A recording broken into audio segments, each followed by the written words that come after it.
Hello guys, welcome to another tutorial. তো এই টিউটোরিয়ালে আমরা যে প্রপার্টি নিয়ে কাজ করব সেটা হচ্ছে টেক্সট প্রপার্টি। তো টেক্সট প্রপার্টি তার সাথে কি কি কাজ করে, টেক্সট অ্যালাইন আর টেক্সট ডেকোরেশন, ঠিক আছে। আর টেক্সটের কালার চেঞ্জ করতে হলে আমরা কিন্তু টেক্সটের কালার আগেও চেঞ্জ করছি, জাস্ট খালি কালার প্রপার্টিটা ইউজ করলেই টেক্সটের কালার চেঞ্জ হয়ে যাবে। তো ট্যাগটারে কল করে। তো এখন যেটা হচ্ছে টেক্সট অ্যালাইন প্রপার্টিটা কি কাজ করে, এই টেক্সট অ্যালাইন প্রপার্টিটা মূলত আপনার ওয়েব পেজে যে টেক্সটগুলো থাকবে সেটা পজিশন কী হবে, রাইটে থাকবে না, সেন্টারে থাকবে না, লেফটে থাকবে, সেটা সেট করে দেয় কে, টেক্সট অ্যালাইন প্রপার্টিটা সেট করে দেয়। আর টেক্সট ডেকোরেশন প্রপার্টিটা কি সেট করে দেয়, টেক্সট ডেকোরেশন প্রপার্টি হচ্ছে আপনার ওয়েব পেজে অনেকগুলো লিঙ্ক থাকতে পারে, অনেকগুলো আপনি লিঙ্ক করতে পারেন, ঠিক আছে। তো একটা লিঙ্কে ক্লিক করলে ডাউনলোড হতে পারে, একটা লিঙ্কে ক্লিক করলে অন্য ওয়েব পেজে চলে যেতে পারে। তো কি হয়, আমরা এই লিঙ্কগুলো করার পরে এই লিঙ্কগুলোর নিচে আন্ডারলাইন পড়ে যায়, সেই আন্ডারলাইনটা রিমুভ করার জন্য আমরা কী করি, টেক্সট ডেকোরেশন প্রপার্টি ইউজ করি। কিন্তু এই টেক্সট ডেকোরেশন প্রপার্টিটা একটু অন্যভাবে আমরা ইউজ করব, ঠিক আছে। তো এটাকে আমরা নেস্টিং করব, ওকে। তো যাই হোক, আমরা সব কিছু এখন দেখব। তো চলুন আমরা ডিরেক্ট কোডে চলে যাই।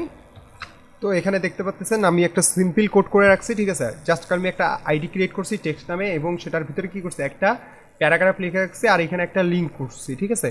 তো আপনারা যদি এগুলো সম্পর্কে না জানেন কীভাবে লিঙ্ক করাইতে হয়, ঠিক আছে, তো আপনি যেটা করবেন সেটা হচ্ছে আমার একটা HTML5 টিউটোরিয়াল আছে, ওকে।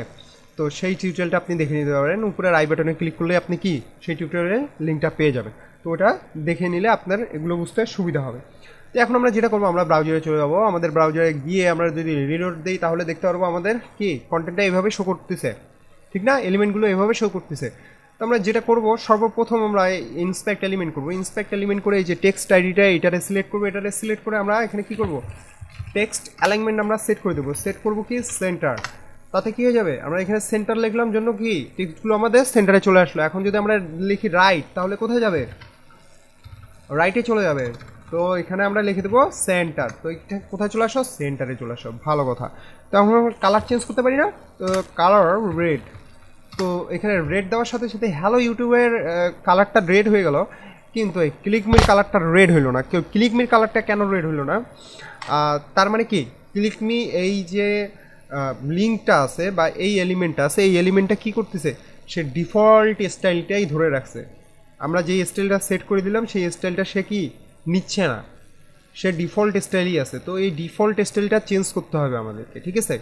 তো সেটা আমরা একটু পরেই করব। তো যেহেতু আমাদের এই দুটো কোড কাজ করছে, এই দুটো কোড আমরা কি করব, আগে নিয়ে নিই, কপি করে নেন।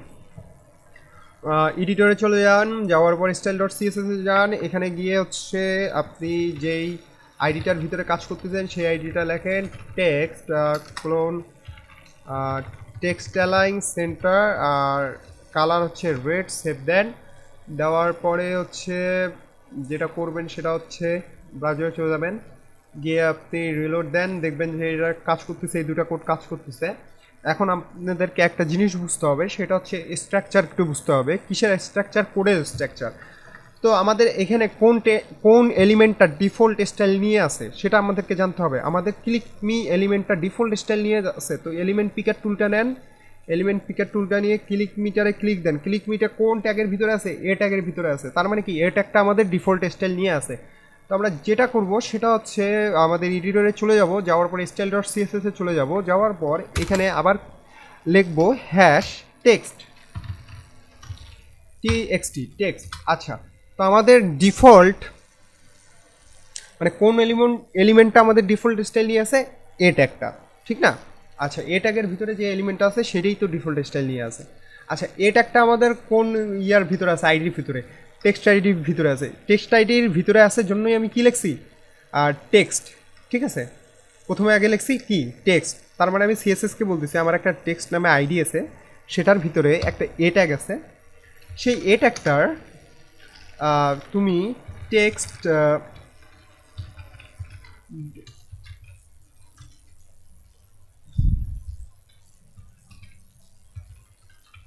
ডেকোরেশন নান করে দাও, ঠিক আছে। টেক্সট ডেকোরেশন নান করে দাও, রিলোড দেই, কাজ করে, কাজ করে। আচ্ছা, সুন্দর। আচ্ছা, এখন যদি আমরা করতে চাই যে কালারটারও তুমি চেঞ্জ করে দাও, কালারটারও তুমি কি করে দাও, রেড করে দাও, সরি, ও নো, সেভ।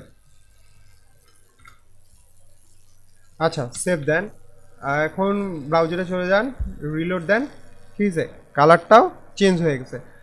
তো আমরা তো এখন বুঝলাম কিভাবে টেক্সট অ্যালাইন প্রপার্টি কাজ করে এবং টেক্সট ডেকোরেশন প্রপার্টিটা কাজ করে এবং কিভাবে নেস্টিং করতে হয়। তো নেস্টিংটা কিন্তু এটা আমি প্রথম ধাপ দেখালাম, তো নেস্টিংটা আমরা আরও কিন্তু করব, ঠিক আছে, সামনে আরও নেস্টিং করব।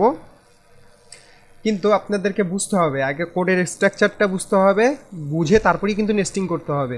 উতাল পাতাল নেস্টিং করলে কিন্তু কিছু হবে না, আপনার ওয়েব যেটাও আপনি ডিজাইন করছিলেন সব ডিজাইন নষ্ট হয়ে যাবে, বুঝতে পারছি।